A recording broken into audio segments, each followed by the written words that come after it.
आत्महत्या बिल्कुल नहीं है, कभी नहीं है, किसी हालत में नहीं है।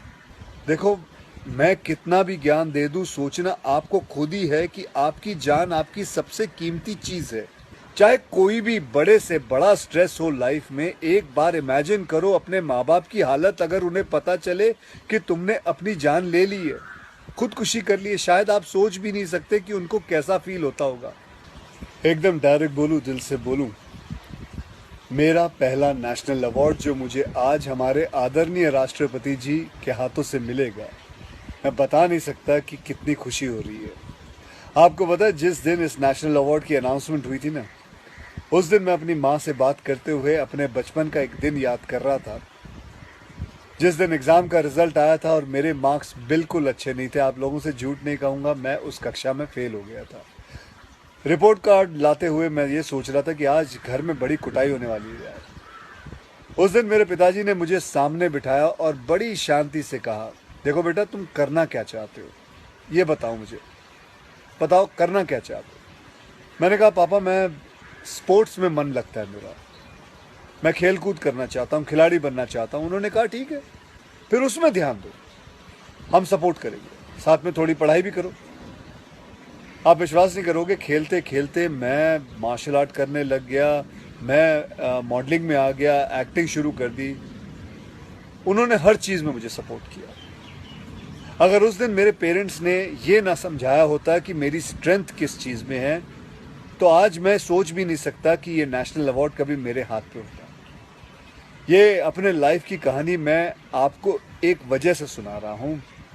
कुछ दिन पहले अखबार में मैंने पढ़ा था कि एक आईआईटी के स्टूडेंट्स ने फांसी लगा के आत्महत्या कर ली, स्ट्रेस में था पढ़ाई के लिए। उससे कुछ दिन पहले मुंबई में एक मैनेजमेंट स्टूडेंट ने एक 5 स्टार होटल के रूम से छलांग लगाकर अपनी जान दे दी, एग्जाम में फेल हो गया था। मैं कहीं ये भी पढ़ रहा था कि करीब 8 लाख लोग हर साल वर्ल्ड में अपनी जान खुद ले लेते हैं और उसमें तकरीबन 1.5 लाख लोग सिर्फ हिंदुस्तान से होते हैं। और यंग लोगों में आत्महत्या के सबसे बड़े कारण जो होती है वो होती है पढ़ाई या फिर रिलेशनशिप का स्ट्रेस। क्यों? तुम्हारी जान एक एग्जाम के मार्कशीट से सस्ती हो गई है? नहीं। ऐसा क्या पढ़ाई कर रहे हो? इससे तो देश के लिए सरहद पे जाके जान लगा दो दांव पे। चाहे कोई भी बड़े से बड़ा स्ट्रेस हो लाइफ में, एक बार इमेजिन करो अपने माँ बाप की हालत अगर उन्हें पता चले कि तुमने अपनी जान ले ली है, खुदकुशी कर ली है। शायद आप सोच भी नहीं सकते कि उनको कैसा फील होता होगा। मान लिया कि आपका स्ट्रेस बहुत बड़ा है, पर इतने हल्के में मत लो अपनी लाइफ को यार। आपको पैदा करने वालों को जिंदगी का सबसे बड़ा दुख देके मत जाओ।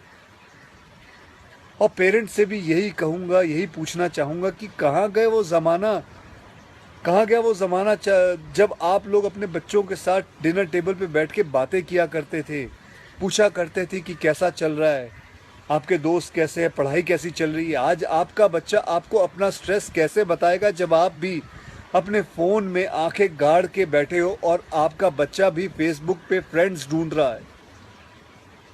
ऐसा क्यों होता है कि जब बच्चे को हाथ पांव पे चोट लगती है तो आप फट से डॉक्टर को बुला लेते हो, लेकिन अगर उसे दिमाग में स्ट्रेस हो तो हम बस एक लेक्चर झाड़ देते, कहते थे बेटा नो, थिंक पॉजिटिव बेटा, थिंक पॉजिटिव।